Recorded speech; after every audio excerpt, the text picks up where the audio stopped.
شیخ سننے میں آیا کہ آپ علامہ احسان اللہ ظہیر شہید رحمہ اللہ کے ساتھ آپ کا بڑا وقت گزرا، بلکہ آپ قریبی رہے ان کے ساتھ، تو اس حوالے سے کچھ ارشاد فرمائیں، یا ان کے حوالے سے کچھ کس طرح کا آپ کا ان کے ساتھ تعلق رہا؟ اصل میں یونیورسٹی میں جب ہم تھے نا تو یہ جمعیت تو اسی میں جب کام کا ایک جذبہ تھا شروع میں ہی، تو الحمدللہ پھر سب لڑکوں نے مل کے جب اس کام کو شروع کیا تو لڑکے ماشاءاللہ مختلف قسم کے تھے لیکن سب باصلاحیت تھے. اچھا یعنی میں کہوں گا کہ ان سب میں بھولا جو تھا وہ میں تھا. اچھا، تو ان میں کوئی نام یاد رہا ہو ابھی؟ ہاں وہ مثلا ریاض چودھری صاحب تھے، صحیح، مولانا حبیب الرحمن یزدانی مرحوم کے چھوٹے بھائی.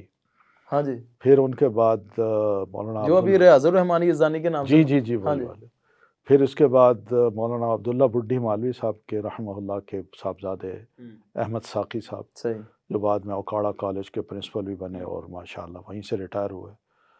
پھر اس کے ساتھ ایک قاضی عبدالقدیر خاموش تھے. ہاں جی، ابھی سیالکوٹ میں، قاضی صاحب جو ہیں وہ آپ جانتے ہیں کہ کتنا سیاست میں اونچا گئے ہاں جی، اور کہاں انہوں نے جانا تھا، ہاں جی، لیکن بس حادثات جب ہوتے ہیں تو انسان، تو قاضی صاحب بھی ماشاءاللہ بڑے باصلاحیت آدمی تھے. تو پھر اس کے بعد ایم آر عتیق صاحب تھے، محمد رفیق عتیق صاحب جو آج کل کینیڈا ہوتے ہیں، وہ لائر تھے. وہ بھی ماشاءاللہ بڑے آپ کہہ دیں کہ جنونی آدمی تھے اس کام کو کرنے کے لیے. عبدالغفور راشد صاحب، یہ ڈاکٹر عبدالغفور ہاں راشد، یہ بھی ہمارے ساتھ تھے. اچھا ان کو بھی چھوٹا سا ہم نے عہدہ دے رکھا تھا. اچھا، تو الحمدللہ لیکن اللہ کا شکر ہے سب مل کے ہم کام کرتے تھے. آپس میں ملنا بیٹھنا، اکٹھے جانا، اکٹھے مشورے کرنے، رات کو 2 بجے تک جانا جاگنا، بڑے دورے کیے ہم نے، بہت کچھ کیا. تو اس کی وجہ سے علامہ صاحب سے کبھی ملاقات نہیں ہوئی تھی، لیکن جب تھوڑا سا کوئی کانفرنسز ہوئیں تو ان کانفرنسز میں ہم نے شرکت کی. مثال کے طور پر جہلم میں مولانا عبدالغفور جہلمی نے جو اپنا مدرسہ ہے لیڈیز کا، تو اس کا سنگ بنیاد رکھنے کے لیے شیخ عبداللہ السبیل کو بلایا تھا. تو مولانا عبدالغفور جہلمی نے مجھے کہا کہ اسٹیج تم نے سنبھالنا ہے. تو اسٹیج میں نے سنبھالا اور پھر اس موقع پہ شیخ سبیل نے خطبہ بھی دیا، نماز بھی پڑھائی، اور پھر بہت ہی ماشاءاللہ مخلوق آئی ہوئی تھی. تو ایسے حالات میں ہماری ملاقات ہو گئی اب مولانا علامہ احسان اللہ ظہیر صاحب سے. اس ٹائم علامہ صاحب تھے کہ حافظ احسان اللہ ظہیر نہیں، علامہ احسان اللہ ظہیر بن چکے تھے؟ بن چکے تھے. ہماری بڑی خواہش تھی کہ ان سے ملاقات ہو.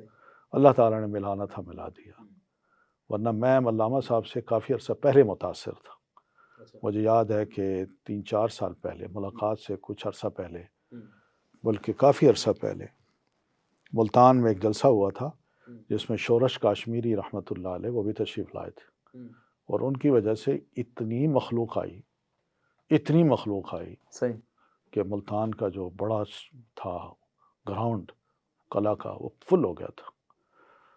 اور اس وقت سٹیج پہ جو حضرات بیٹھے ہیں ان میں شورش کاشمیری بھی ہیں، قاری عبدالخالق رحمانی صاحب بھی ہیں، اور علامہ صاحب بھی ہیں، اور اسی طرح بریلوی علماء، شیعہ علماء، دیوبندی علماء بھی بیٹھے ہوئے تھے.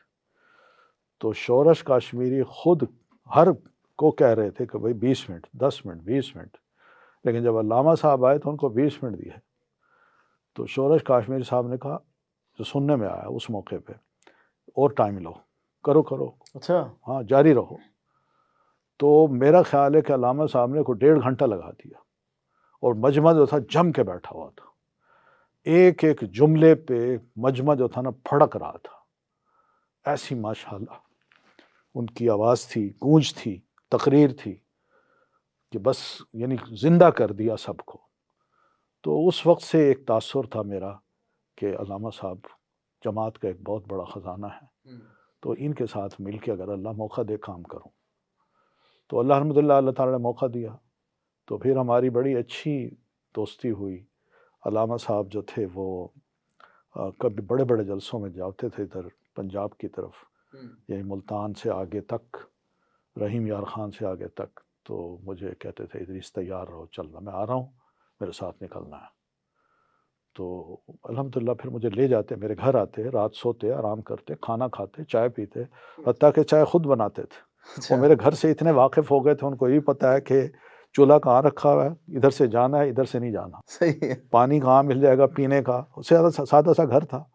لیکن وہ ماشاء اللہ اس طرح علامہ صاحب اتنا محبت کرتے تھے مجھ سے کہ میں بھی ان کی سادگی پہ بڑا حیران ہوتا تھا کہ اللہ نے ان کو سب کچھ دینے کے باوجود وہ ایک دینی محبت، دینی جذبہ، دینی سادگی کہ اللہ نے سب کچھ دیا ہے. تو اس کا یہ مطلب نہیں کہ میرے اندر کوئی ایسی غرور آ جائے، تکبر آ جائے کہ میں ہر ایک کو ناک کے نیچے رکھوں.